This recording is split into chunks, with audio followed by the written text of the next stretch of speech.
The Galactic Council voted against humans. They regretted it instantly. The vote was already decided before I sat down. I knew it the way you know a storm is coming before the first cloud shows, not from the sky, but from the way the air goes still and everyone pretends not to notice. The council chamber on Vel Prime was built for 17 species, 17 different atmospheric preferences, 17 different light spectrums, 17 different ideas of what a seat should feel like. The human chair had been added 6 years ago. It was still the wrong height. The light panel above it still ran at a frequency that gave me a mild headache after the first hour. I had stopped filing maintenance requests after year 2. The Ketharan block arrived together. 4 species, 1 collective nervous system, 1 shared agenda. Councillor Dreshome moved the way all Ketharan moved, like it had already processed every possible outcome of the next 10 minutes and found them all acceptable. It settled into its seat across the chamber. It did not look at me. That was the tell. When they are nervous, the Ketharan look away from the thing making them nervous. When they are certain, they do not look at you at all. You simply stop existing as a relevant variable. I picked up my coffee thermos, earth-made. Battered aluminum, the rim slightly bent from a drop in the Meridian's cargo bay 3 years back. It looked wrong on the alien table, too small, too human. I had brought it to every council session for 6 years because it was the only object in that room that did not require an explanation. I drank my coffee and waited. Measure 7 Omega had been filed 11 days prior. Indefinite suspension of human provisional membership on grounds of systemic noncompliance with galactic harmonization protocols. 41 pages of charges. I had read them the night they were filed. I had read them again on the shuttle to Vel Prime. By the 3rd reading, I had stopped feeling anything about them and started counting the legal errors, of which there were 9. 9 errors in 41 pages. Sloppy work for a block that had been planning this for 2 years. The session opened. The charges were read aloud. This was a formality. The chamber already had copies. The reading existed so the record would show due process had occurred, which is the galactic political equivalent of leaving the price tag on a gift. It proves nothing except that someone wanted you to see it. 40 minutes. I sat still. I kept my hands flat on the table because I had learned, early in my diplomatic career, that the Ketharan read finger movement as hostility. I kept my face neutral because I had learned, earlier than that, how much energy you waste on expressions that change nothing. When the charges finished, I was given 6 minutes to respond. I stood up, I spoke 11 sentences, I sat down. I had written 300 pages of counterargument. The council had given me 6 minutes, which comes to roughly 50 pages per minute, which is not a reading of counterargument so much as a gesture in its direction. I had decided, on the shuttle, to give them 11 sentences instead. The essence of 300 pages, distilled. If they were going to dismiss it regardless, they could at least dismiss something clean. My thermos was cold by the time the vote closed. 41 in favor of suspension, 2 abstaining, 1 against. The single dissenting vote came from Councillor Seiran of the Vorath, not because the Vorath had any particular affection for humanity. The Vorath had spent 40 years nursing a border grievance against the Ketharan bloc, and voting against the Ketharan on any measure was its own kind of pleasure. I appreciated the vote anyway. You take what you can get. I should have been angry. I was not angry. I had stopped being surprised by this room approximately 4 years ago, and anger requires surprise, at least a little. What I felt, sitting in that chair, under that slightly wrong light, holding a cold thermos, was something closer to the sensation of watching a door close that you already knew was going to close. Not disappointment, just the quiet, specific weight of being right about something you wished you had been wrong about. I stood to leave, and that was when Dreshome looked at me. Not the practiced non-look of political indifference, an actual look, eyes on mine, across the chamber floor. The expression on its face was one I had seen before. I had seen it on a rescue shuttle 2 years and 8 months ago when a council-appointed investigator handed me a data pad and told me the Meridian's black box had been corrupted. Not damaged, corrupted.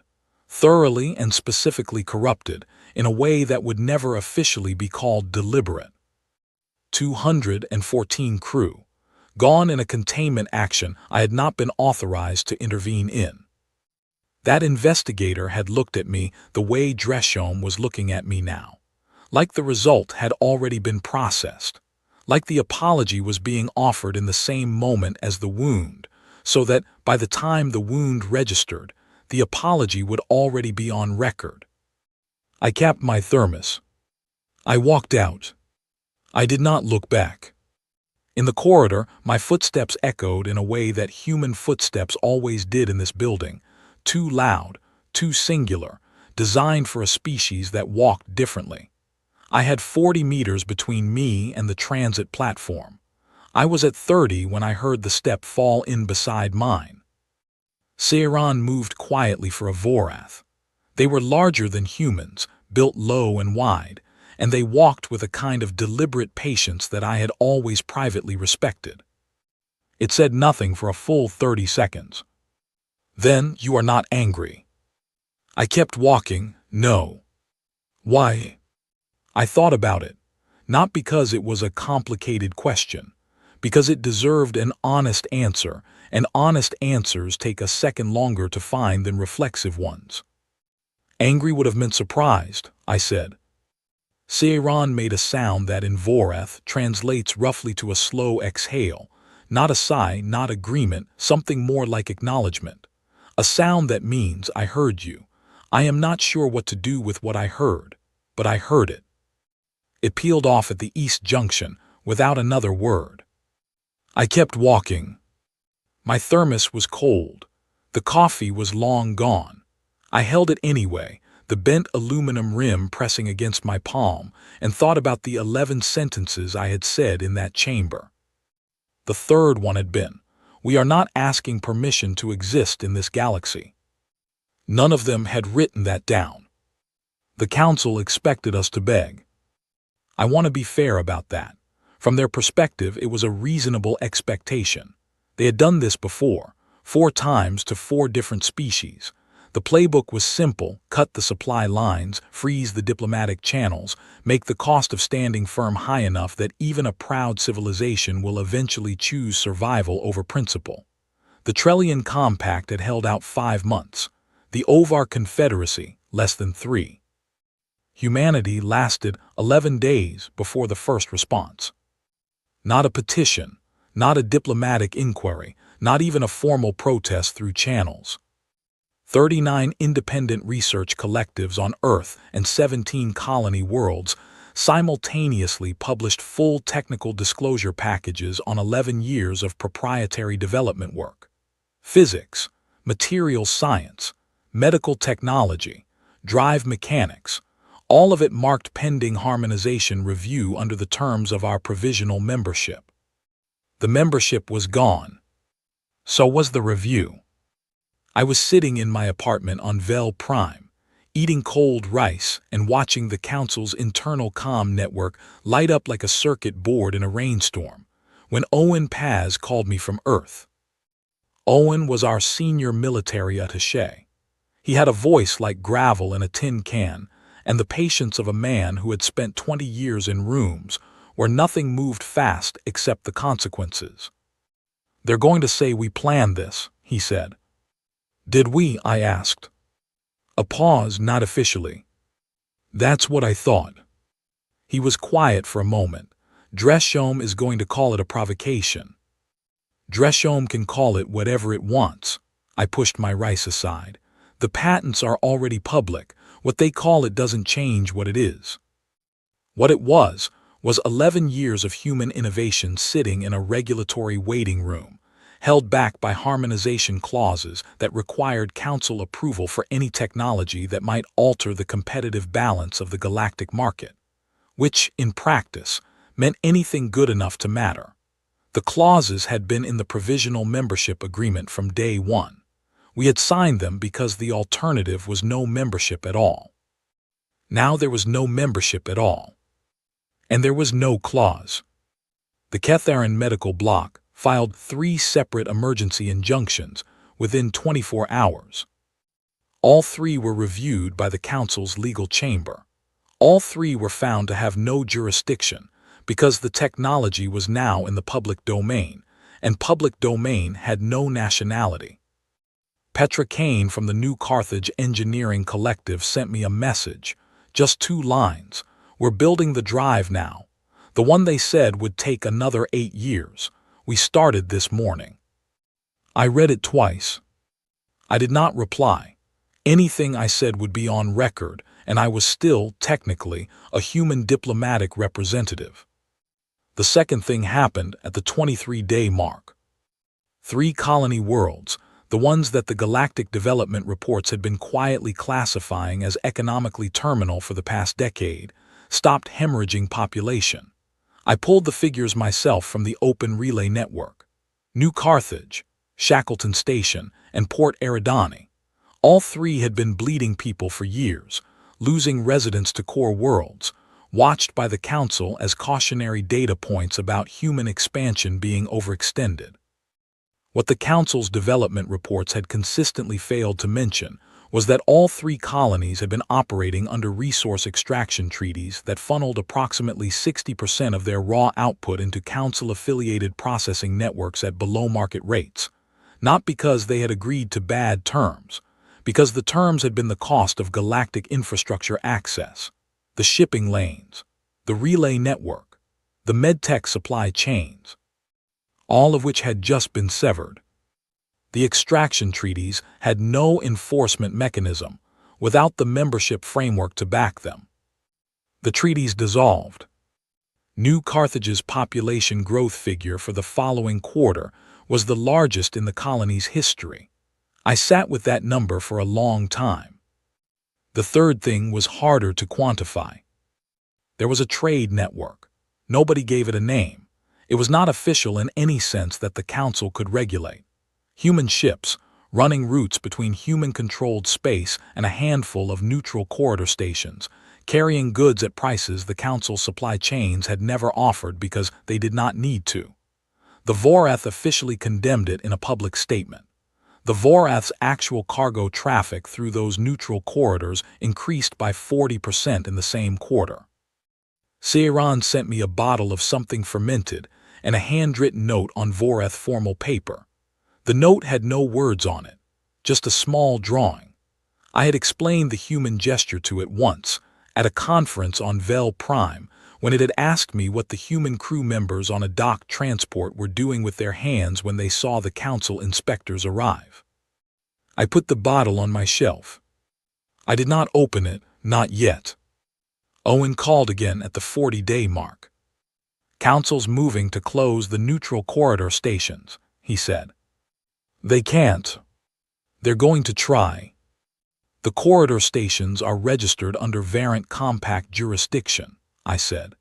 The Ketharan bloc has been trying to get a jurisdictional override on Variant territory for 9 years. They'll fail in committee, and it'll take them 4 months to fail. Owen was quiet. By then, I said, the routes will be established well enough that closing the stations won't matter. You're very calm about this. I was calm about it the way you are calm about a fire you planned for, not because it did not matter, because when you have thought through a thing long enough and carefully enough, the thing loses its power to make you flinch. I had sat in that council chamber for 6 years. I had read the harmonization clauses. I had read the extraction treaty terms. I had filed the maintenance request about the wrong height human chair every year for 2 years and then stopped filing it. I had been reading this room for a long time. But there was one more thing. At the 44th day, a cargo vessel departed Proxima Station. It was registered as a mining hauler, which it technically was. It was also carrying an FTL drive system built to specifications that had never been submitted to any council harmonization review, because the specifications had been sitting in a patent disclosure package until 30 days ago, and then they had been sitting in every engineer's hands with a network connection. The jump took 14 seconds. It arrived at a point 12,000 kilometers inside the edge of the Ketharan outer boundary. It stayed there for 6 hours.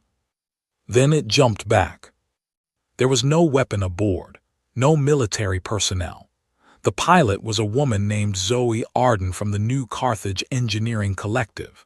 She was 29 years old, and according to her official statement, the jump was a navigational calibration test.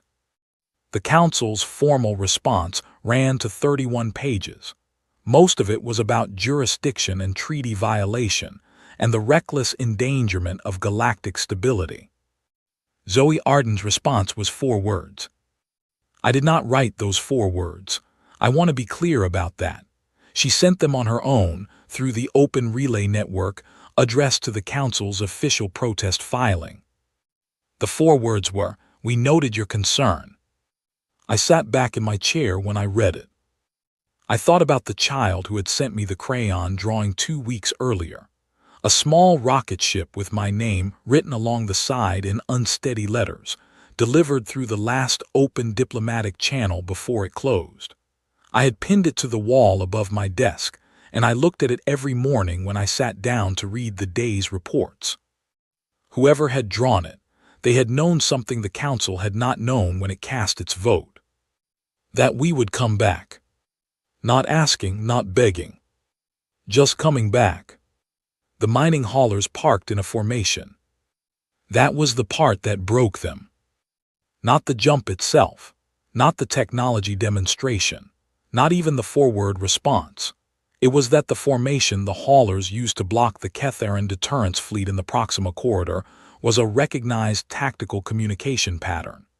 Specifically, it was a Ketharan military communication pattern from a defensive doctrine written 300 years ago and used exclusively by Ketharan naval operations. Humans were not supposed to know it existed. The Ketharan fleet commander, a senior officer with 30 years of service, took 17 minutes to recognize the formation. The record shows the fleet went a full stop at the 2-minute mark. 15 minutes of just sitting there, engines cold, while the recognition processed. I watched the tactical feed from my apartment. 38 human vessels, all mining class, all retrofitted in under 4 months, which is not something any Council shipyard assessment had considered possible. The Ketharan fleet was 12 ships, purpose-built carrying weapons that had been calibrated against every threat profile in the Council's official database. Human mining haulers were not in the Council's official threat database. Nobody had thought to put them there. The formation said, in the 300-year-old Ketharan doctrine it was written in, "We have known your locks for some time. We were being courteous. We want you to understand the difference between what we have allowed and what we are capable of." No shots were fired. No weapons were charged. The Ketharan fleet turned around. And then the real noise started. An emergency council session was called within 6 hours. I was not invited, which was technically correct since my diplomatic credentials had been suspended with the membership. I watched the session feed from my kitchen, eating cold tamales, and I watched 12 alien civilizations experience, in real time, the specific sensation of a floor they had trusted their whole lives shifting under them. The Ketharan bloc argued that the formation was an act of aggression. The Voreth argued that returning an unarmed flotilla after making eye contact with 38 retrofitted haulers was the definition of de-escalation. The Sarathi delegation wanted a full tactical review. The Marin species said nothing, which with the Marin means they are running probability models and do not like the outputs. Dreshome called for an immediate military response. Seiran asked, in the formal diplomatic language that the Voreth only use when they want something to be on permanent record, what military response? Against whom? Under what authority? The session ran 9 hours. Nothing was decided. I finished my tamales and went to bed. The next morning a message appeared on my personal channel. Direct line council encryption. Sender ID, Dreshome first block. It had never contacted me directly in 6 years. The message was 4 lines. Formal opening, formal close, and in the middle, what do your people want? I read it 3 times. Then I opened my desk drawer and took out the crew manifest for the Meridian. 214 names. I kept it folded at page 4. Page 4 was where Lieutenant Sira Akafer's name was listed. She had been 29 years old. She had laughed at her own jokes before the punchline landed, which is either the most annoying habit in the world or the most endearing one, and on the Meridian I had found it endearing. The containment action that ended her life had been approved through proper council channels. I had been advised not to intervene. The legal memo explaining that advice had been 12 pages long, and every page of it had been correct, technically, within the framework of laws that the council had written, and that I had agreed to work within when I accepted the posting. I put the manifest back in the drawer. I wrote a response to Dreshome. It said, the same thing we have always wanted. We have simply stopped asking. I sent it. Then I sat for a while in the quiet of my apartment, with the crayon rocket on the wall above my desk, and I thought about what was coming next. Not because I was looking forward to it, because I had been watching it approach for a long time, and watching a thing approach while pretending it is not there is the one particular habit I had never been able to form. Seiran came to my door that evening. It did not send a message first. It did not schedule a meeting. It arrived in person, which the Vorath do only when the communication is too important for any kind of record. I opened the door. It looked at me with the large, flat eyes that the Vorath use for close reading, not combat assessment, not threat analysis. Reading. The way you read something you need to understand precisely. It said, the Vor are moving. The hallway went quiet in a way that had nothing to do with sound. I stepped back from the door, come in. The Vor had been the subject of exactly 0 official council discussions in the 2 years I had been monitoring the security briefing feeds. They appeared in footnotes. They appeared in border incident reports filed by 3 different species along the outer rim, all of which had been classified and then quietly shelved. They appeared in a conversation I had overheard at a council social function 14 months ago between a Sarathi security official and a Marin observer, which had stopped the moment they noticed me nearby. You learn things from the conversations that stop when you enter a room. The Vor were not a diplomatic problem. They were not a treaty dispute or a resource competition or a political bloc with grievances. The Council's diplomatic framework had no clean category for them, which is why the Council had been very carefully not discussing them for 2 years. Humanity's category for them was old. We had named it a long time ago. Different words, different contexts, but the same shape. A thing that does not come to negotiate. A thing that does not want your territory or your resources or your political concessions. A thing that comes to end. We had experience with that shape. How far? I asked. The advance elements are 3 weeks from the Sarathi outer corridor, Seiran said. What does the Council know? Everything I just told you. They have known for 6 months. I sat down. 6 months. While they were running sessions about human mining haulers and FTL compliance and the reckless endangerment of galactic stability, they had known that something was moving toward the outer corridor, and they had been filing it under classified footnotes. Why didn't they respond? Seiran was quiet for a moment. Then it said, carefully, because responding would have required admitting the threat was real, and admitting the threat was real would have required a defense strategy, and a defense strategy would have required a unified military authority. A pause. The Council has not had a unified military authority in 300 years. The last time they attempted to build one, the Ketharan bloc vetoed it. There it was. The cleanest summary of the problem I had ever heard from an alien diplomat, and it had taken a crisis to get it. I looked at the crayon rocket on the wall. How long does the Council think it has before the main Vor force reaches populated space?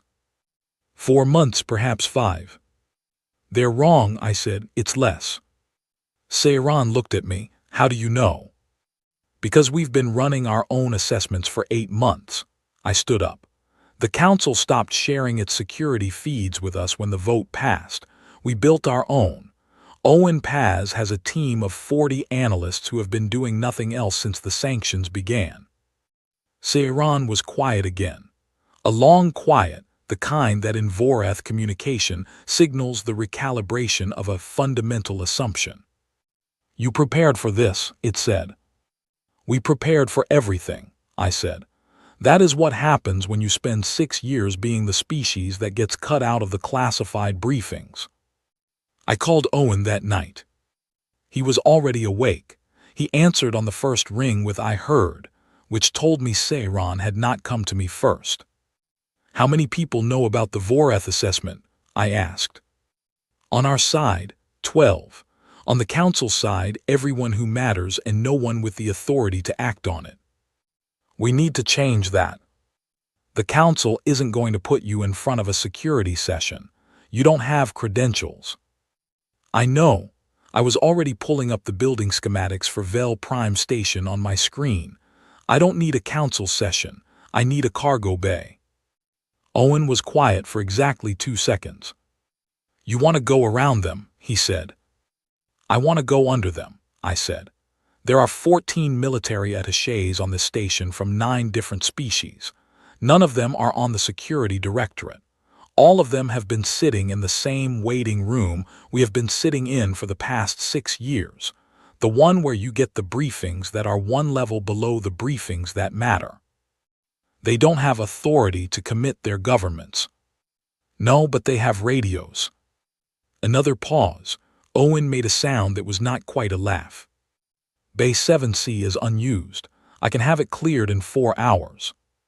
3, I said. He had it cleared in 2.5. I sent 14 messages.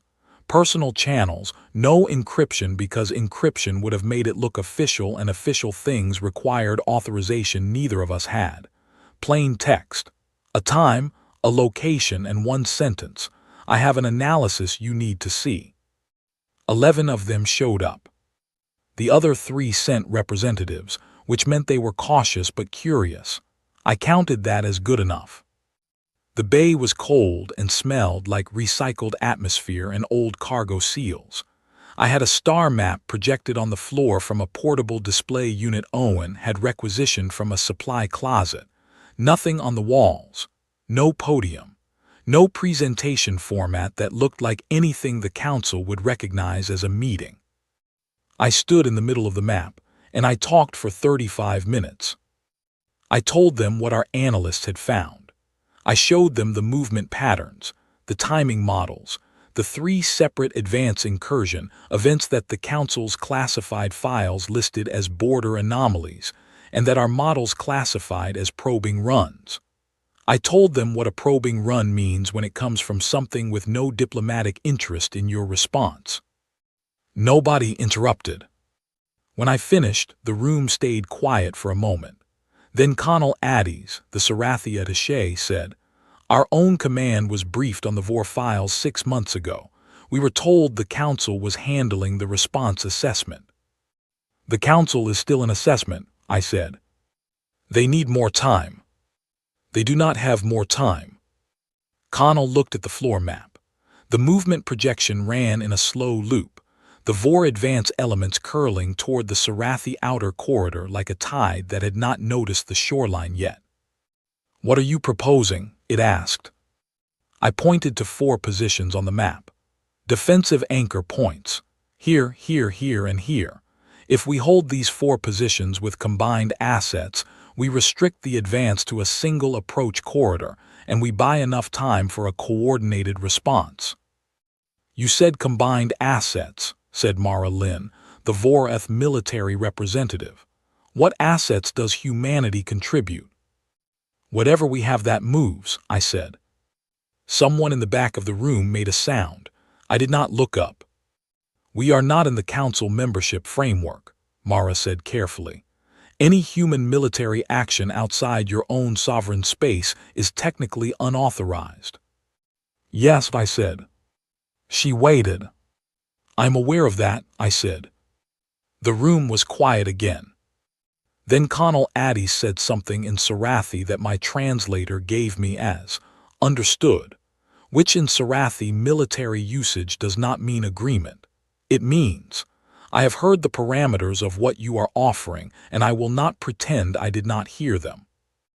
We spent the next 2 hours building a plan. It was not a clean plan.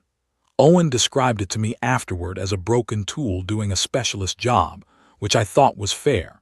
We had no unified command structure. We had no shared communications protocol that all 9 species military systems could access simultaneously. We had 3 sets of conflicting threat assessment models and a positioning strategy that required real-time coordination between vessels that had never trained together. What we had was 14 people in a cargo bay who all understood, with different levels of willingness to say it out loud, that the thing coming toward the Sarathi corridor was not going to wait for the council to finish its assessment. I called Dreshome the next morning. It answered on the 3rd connection attempt. I told it what we had built, not asking for permission, providing information the way you provide information to someone who will need to account for events they did not authorize. There was a long silence on the other end. Then, this is outside all established protocols. Yes, I said. You do not have the authority to organize a multi-species defensive action. Counselor, I said, in approximately 11 hours, the VOR advance elements will probe the Sarathi outer corridor. You can file a protocol objection, or you can start making the calls that need to be made. Both options are available to you right now. Another silence. I will be watching your actions carefully, Dreshome said. You do that, I said, and closed the channel. The VOR hit the Sarathi corridor 14 hours later. Not 11. We had underestimated by 3 hours, which in a combat situation is the kind of error that ends careers and ends lives. It almost ended this one. The first anchor position held. The second held. The third was contested for 40 minutes, during which the Sarathi fleet commander made a decision that was not in any plan I had built. He pulled his secondary line back 2,000 kilometers and opened a gap that should not have been there. The gap was there for 6 minutes. In those 6 minutes, a VOR probe element pushed through. What stopped it was a colony transport called the Callaway. 8 years old, cargo class, carrying 312 people including a crew of 40. Her captain was a man named Dex Caro, 44 years old, from Port Eridani. He had been in the vicinity of the corridor because he had been running one of the informal trade routes, the ones that had no name and no council sanction. The Callaway turned into the gap. It held for 9 minutes, long enough for the Sarathi secondary line to reposition, long enough for the anchor to close. The Callaway did not come out of those 9 minutes. I was in my apartment when Owen called to tell me. He did not say anything for a moment when I answered. I knew what that meant. How many survivors? I asked. We're still counting, he said. I sat at my desk for a long time after that call. The star map was still up on my screen, showing the after-action positions. The corridor was green, held. The probe element had been cut off from its advance line. The combined fleet had performed well enough, given that it had never performed together before. I looked at the corridor position where the Callaway had been. I opened my desk drawer. I took out the Meridian Manifest. I looked at page 4 for a while. Then I took out a blank page and I wrote 312 names. I did not have all of them yet. I filled in the ones I had and left spaces for the rest. I folded it and put it beside the Meridian Manifest. I did not put it inside the Meridian Manifest. They were separate things, and they needed to stay that way. The council emergency session was called the following morning. I was still not invited. But the session, for the first time in 3 years, addressed the Vor situation directly, on the record, with no footnotes and no classification markings. 2 days later, an official communication arrived on my personal channel. Council seal, formal language, 7 paragraphs that said, in the grammar of institutions that do not apologize but need to acknowledge what has happened, we request the immediate re-engagement of the human diplomatic delegation. The word request appeared 4 times. The word require appeared once, in the 3rd paragraph, and had clearly been argued about. Seiran appeared at my door that same evening, not unannounced this time. It sent a message 2 hours before. When I opened the door, it handed me a second bottle of the fermented thing. You earned it, it said, which in Vorath means something closer to. There is no question of what just happened and both of us know it. I put the bottle next to the first one. Both still unopened. I'll open them together, I said. It looked at the 2 bottles on the shelf, then at me. When? It asked. After, I said. I wore the same jacket I had worn to the vote. Owen told me to wear something formal, something that read as authority, something that would signal to the council that humanity was returning as a power to be negotiated with rather than a problem to be managed. He had specific suggestions. He had looked up what the senior Sarathi delegates wore to their first full membership hearing and sent me reference images. I wore the same jacket, gray, slightly worn at the left cuff, the one I had been wearing when Dreshome had looked across the chamber at me with that expression I recognized, and I had walked out without looking back. I wanted them to recognize it. Owen was waiting for me outside the chamber. So were Connell Addies and Mara Lynn, and behind them, 7 more attachés from species whose names I had learned in a cold cargo bay over a floor map, people who had answered a plain text message with no encryption and shown up. Some of them had brought their own delegation members. Some were alone. None of them were here because the council had invited them. They were here because they had been in that cargo bay. Owen looked at my jacket and did not say anything, which from Owen means he understood exactly why. Ready? He asked. We're going in regardless, I said. The chamber looked the same. It always looked the same. 17 atmospheric zones, 17 light spectrums, 17 different ideas of what a seat should feel like. The human chair was still the wrong height. It had been moved. Not significantly. A meter, maybe a meter and a half closer to the center of the table than it had been for the past 6 years. Nobody mentioned it. I noticed I did not mention it either. I set 2 things on the table in front of me when I sat down. The first was a document, 4 pages, not 300 pages, 4. I had written it in one sitting the night before, and I had not revised it because the first draft was right, and I have learned to recognize when a first draft is right. The second thing was the crayon rocket. Small, slightly bent at one corner from being in my pocket through the last 3 weeks. A child's handwriting along the body of the rocket, my name spelled slightly wrong in orange crayon. I set it next to the document, and I looked at it for a moment. Then I looked up. The chamber had gone quiet in the way it goes quiet when something is happening that was not in the session agenda. The Ketharan Block's delegation was studying the table surface. The Marin observer was doing the thing they do when their probability models are running. The Sarathi counselor, old enough to have sat on this body for 30 years, was looking at the cargo bay attachés lined up behind me and doing a count. Dreshome opened the session. It delivered a formal statement. I listened to all of it. Gratitude for humanity's contribution to the Sarathi corridor defense. Recognition of the circumstances that had led to the current situation. an acknowledgement that the threat landscape had changed significantly since Measure 7 Omega had been passed.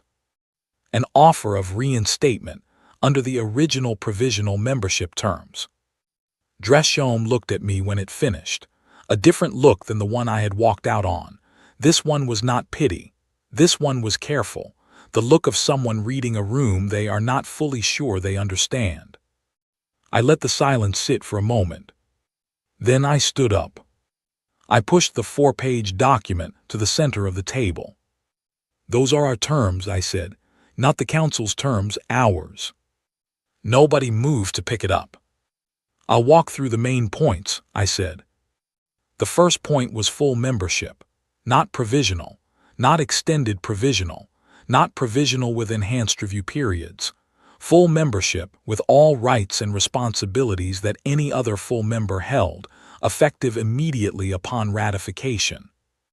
The Catharan junior delegate started to speak. I kept talking. The second point was infrastructure.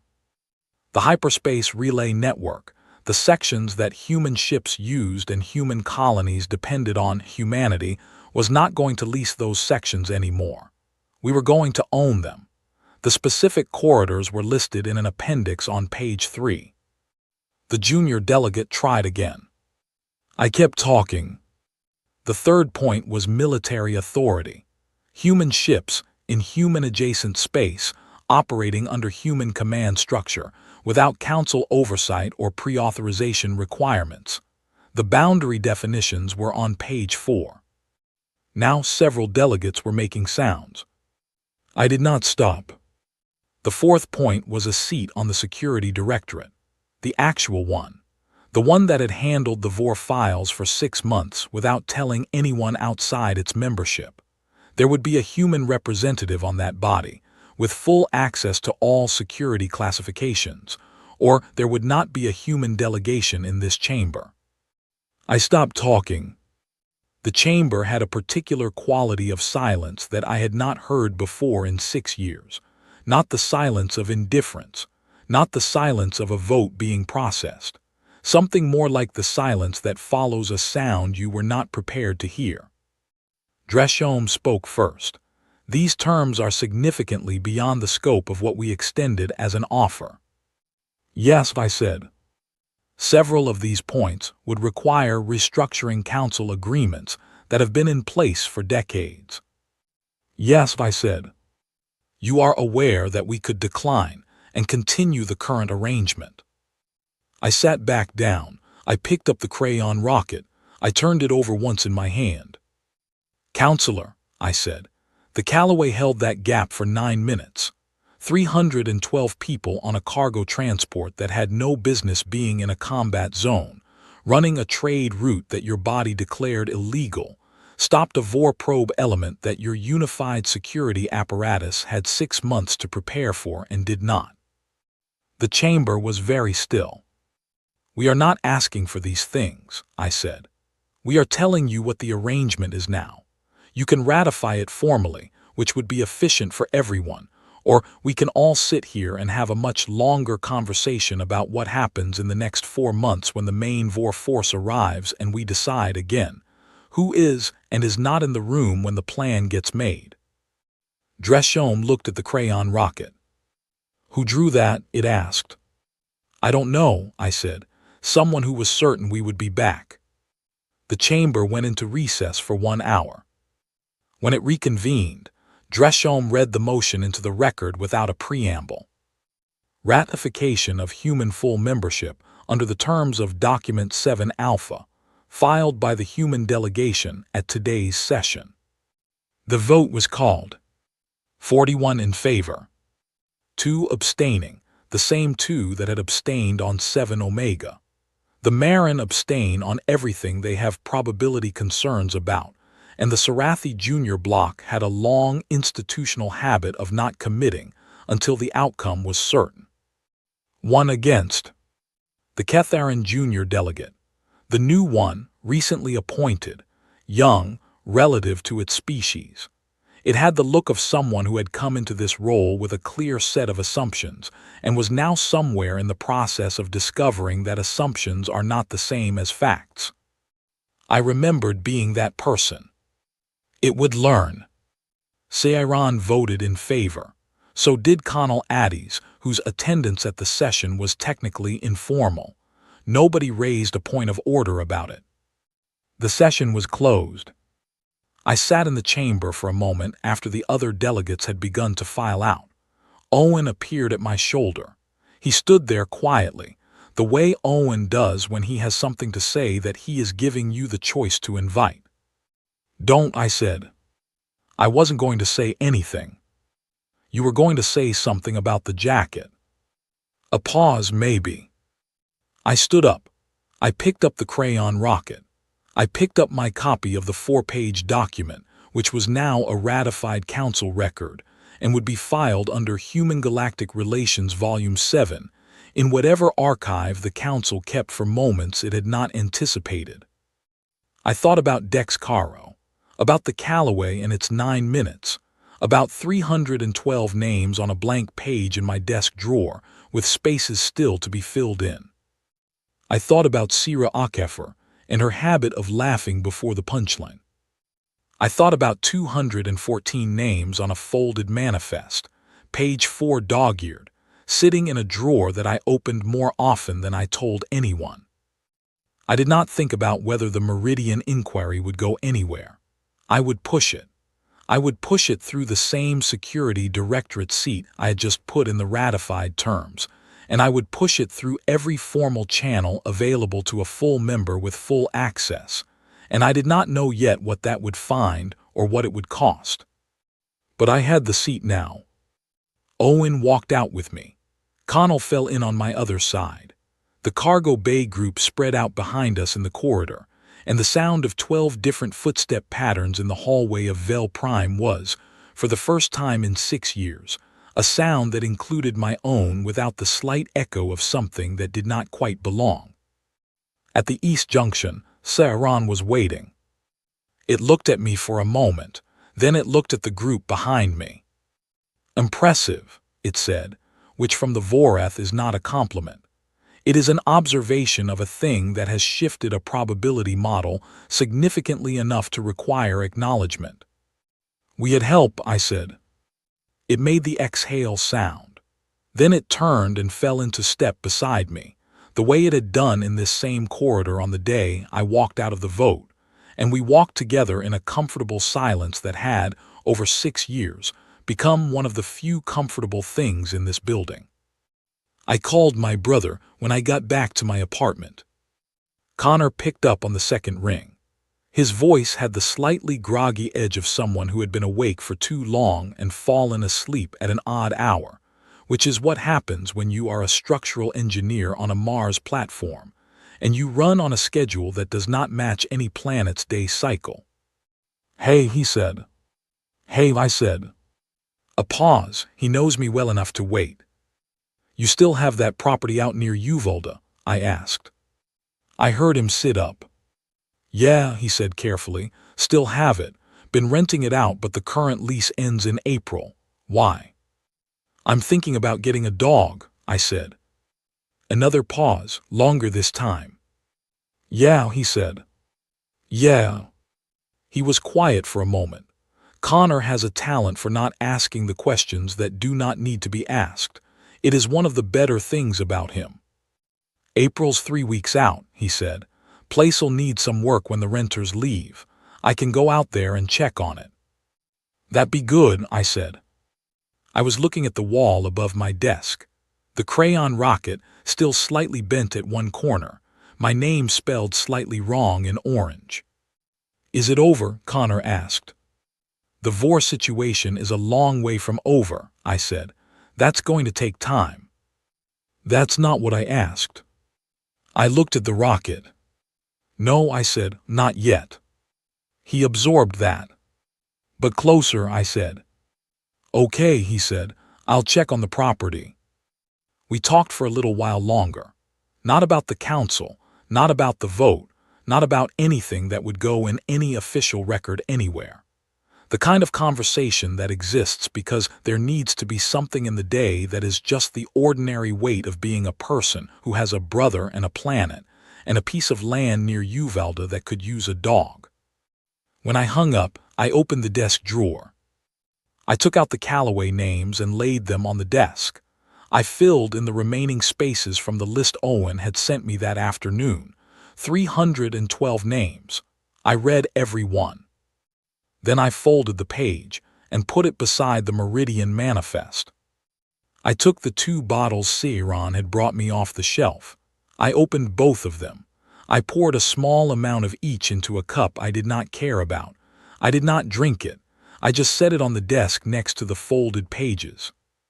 I do not know if that means anything, but it felt like the right shape of a thing.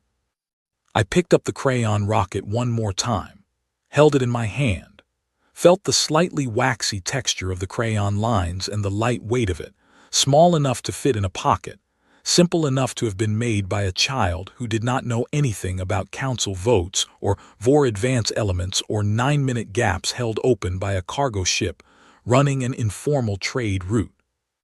A child who had known, with the specific certainty that children sometimes have about the things that matter, that we would come back. Not on their terms. On ours.